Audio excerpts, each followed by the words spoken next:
This is going to go one of two ways. Someone's getting knocked out, or it's going to be the most boring fight you've ever watched. I have never seen two heavyweights go out there and box like these grown men did for 3 rounds. What a way to start a card. Dana White should have given these gentlemen a fight of the night, a performance bonus, something, because they went as heavyweights. Going out there and boxing like that is insane. Alvin Hines cracked early, bloody on his face, everywhere. Doesn't give up. I'm talking big man, heavyweight, putting combos together and shooting takedowns in the third. Takedowns in the third. You don't see heavyweights do that often. And then we go Jacoby Smith, Nico Price. Jacoby Smith, one of the biggest odds in Vegas history in UFC fighting. Jacoby Smith goes out there, puts on an absolute clinic, gets Nico Price down, finishes him. Love to see it. It was by submission. Then we go into Terrence McKinney, one of our biggest knockout artists in the UFC. I said last week, he's either getting knocked out or he's knocking someone out. There's no in between. He goes out there, surprises me, says, you know what I got? I have a ground game. Submission. Was it an arm in triangle? I can't remember. Was it an arm in triangle? I can't remember. Y'all let me know what submission it was down in the comment. No, was it a guillotine? Did he roll over into the mounted guillotine? I can't remember. Y'all remind me how Terrence McKinney submitted. And I'm not even going to attempt to say his name because it has too many letters for me to even attempt it. Terrence McKinney, young dog in this league. Love to see it. Then we go to Vivian Araujo and Tracy Cortez. Tracy Cortez went out there, put on a clinic. We're not even going to talk about that long. Then we have Jose Miguel Delgado, 26-second knockout. W. Followed up Jack Hermanson and Gregory Rodriguez. I'm telling y'all, when Gregory Rodriguez lands a punch on your... all these fights setting up for an amazing main card, by the way. Gregory going out there, landing some dynamite on the chin of Jack Hermanson, putting him to sleep. When I say to sleep, that man laid on that canvas for 5 minutes. Had us in awe in Buffalo Wild Wings. Shocked. Puzzled. Gregory, absolute dog. Then Peyton Talbot, coming off a loss, comes out here, shows you I still got some in the tank. Wins the striking battle. Decent grappling. Got out of some sticky situations. You love to see it. Let's get Peyton Talbot. You know what? We'll get to matchmaking in a minute. Felipe Lima still got some work to do. Peyton Talbot still got work to do. Comes out and wins as an underdog. Unanimous decision. We have Benel Dariush and Renato Moicano. Moicano's downfall has to be stud. I'm not saying it's bad. I think he's just in a slump. He gets thrown in against in a lightweight title fight against Islam Makhachev on 2 weeks notice. He then goes and fights Benel Dariush, who's been out since 2023, I think. So I've told y'all, I hate taking fighters on a layoff. I think the last 3 times I've not taken the fighter on a layoff, I've been cooked. I think the time off did Dariush good. I think he worked a lot on it. And Dariush has always been a good, well-rounded guy. Decent striking, amazing ground game. He goes out there and shows off his amazing ground game. I did say this fight would be a pick'em. By fight night, it was a pick'em. I picked Moicano. I picked wrong. Brandon Royval and Joshua Van. We got to get a standing ovation for this one.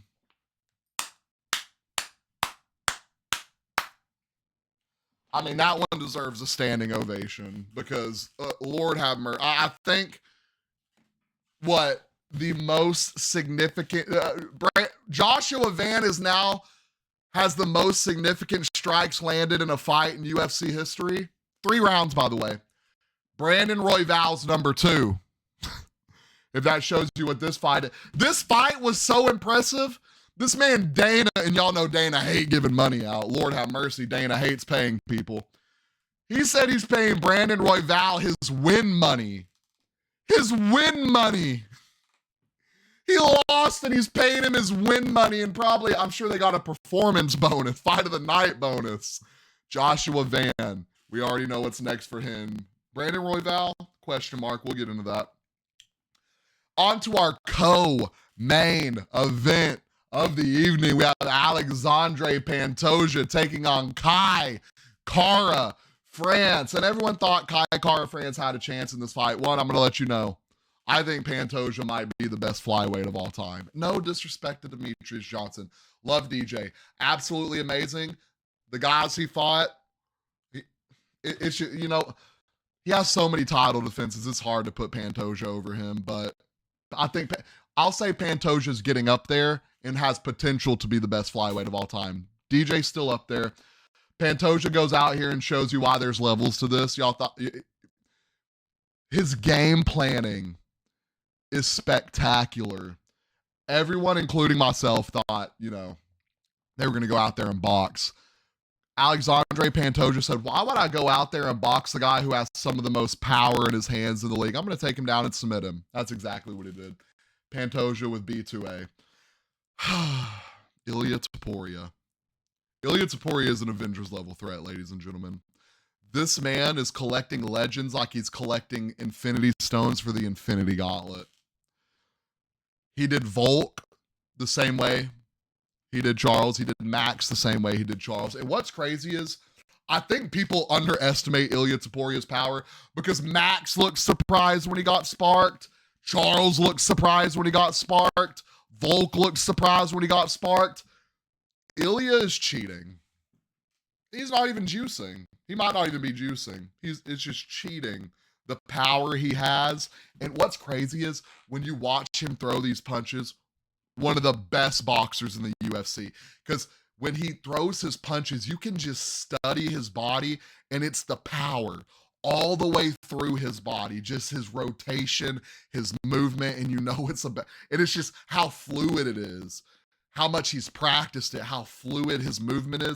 That shot that landed on the chin of Charles, it didn't even look, he didn't even load it up. It was just a little, and Charles was done. And Charles is chinny, but rarely do we see Charles. When's the last time we've seen Charles get flatlined? I'm talking laying up, looking on the canvas like he's looking at demons. Hurt my soul. Ilia Topuria is a problem. He's going to run through 155, and I think he'll end. We'll get him in Islam one day. I think he'll go up a weight class again. I think he just absolutely does not care, and he will chase Islam. At what point towards the end of your career you're like, I just got to go for triple champ? Just got to go for it. Just got to shoot it. All right, ladies and gentlemen, it's time. We have our UFC 317 potential matchmaking. Who is going to fight who next? Now, we did the whole main card. We're going to start from the bottom all the way to the top. We have at number 5, Peyton Talbot. Who is Peyton Talbot going to fight next? I think Adrian Yanez. I think Yanez has been out of the octagon for a little bit. I think this would be a good comeback fight for Yanez. I think this would be a good step up in competition for Peyton Talbot. Give him a dude that's good at striking. We're tired of seeing him fight wrestlers. Give him a guy that he can get in there. He's either going to show us something or he's going to get sent back down the rankings. And the loser, Felipe Lima. Still young.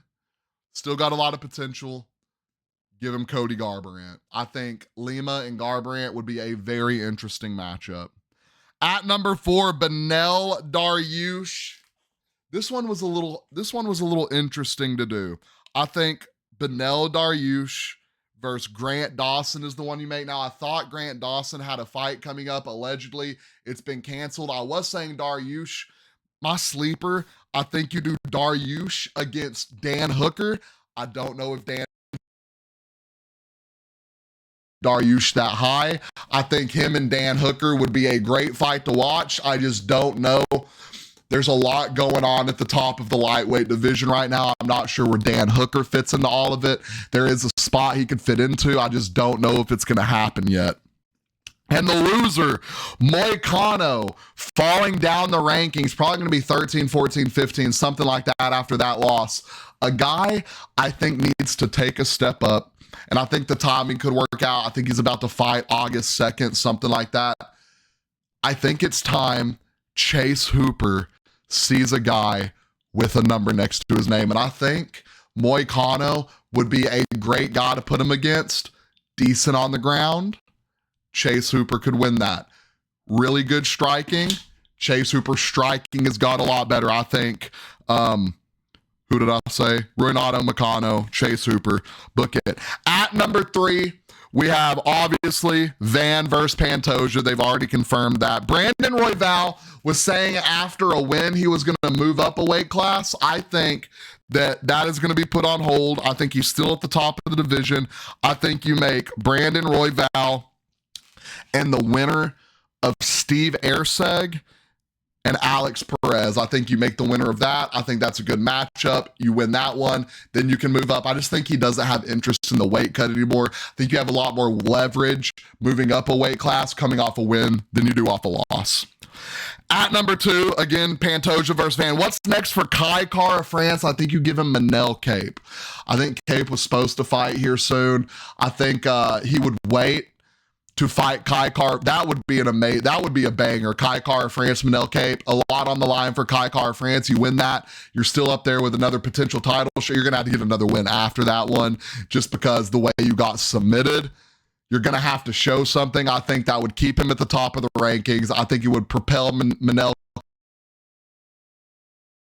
I think it would give him a solid spot in an argument that he should be at next for a title shot after Kai Kara, after Pantoja and Van. And at number 1, Ilia and Charles Oliveira. Charles Oliveira, I think this is a layup. I think around December, we know he's going to be on a 6-month suspension. Put him back around put him around December, January. I think we'll fight, win or lose of this fight, Max Holloway. If Max Holloway loses, I think we see him against Charles Oliveira. If he wins, I think we see him against Charles Oliveira. There's not bad blood there. I think both these guys are very respectful of the game. There is history there. Max Holloway has beat Charles Oliveira before. Little question mark. Charles was hurt going in the fight, could barely move. So I think you have them run it back. 155, going to be an absolute movie. And then the winner, still up there for contention. Maybe get back there one day. Maybe won't. Put the BMF belt on the line. Maybe Charles' last chance at holding gold ever again. We would love to see it. Max Holloway's potential to defend gold one more time. You never know when the end is, ladies and gentlemen. And Ilia Topuria, a lot on the line. Not a lot on the line. A lot of potential matchups, ladies and gentlemen. I'm talking, Patty the Baddie Pimlet getting in the octagon. One thing Dana White said he didn't like that. He was eating it up, ladies and gentlemen. He was eating it up. He doesn't want that fight, though. I think, here's my potential rundown. I think you have Ilia and Justin Gaethje. Justin Gaethje crying after beating Fiziev, who has been out of the octagon for 2 years now. Crying, saying he's going to retire if he doesn't get a title shot. Okay, buddy. Can we beat someone? You got knocked out. Here's what's scary. You got flatlined by Max Holloway. I'd be nervous.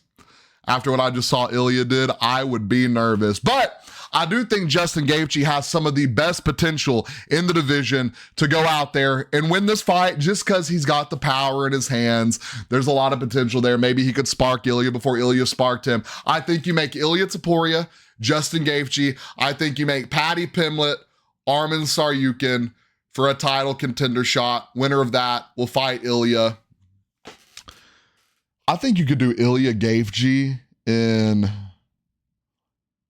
October or November. And I think you do Patty and Arman on the same card. And the winner of that will fight March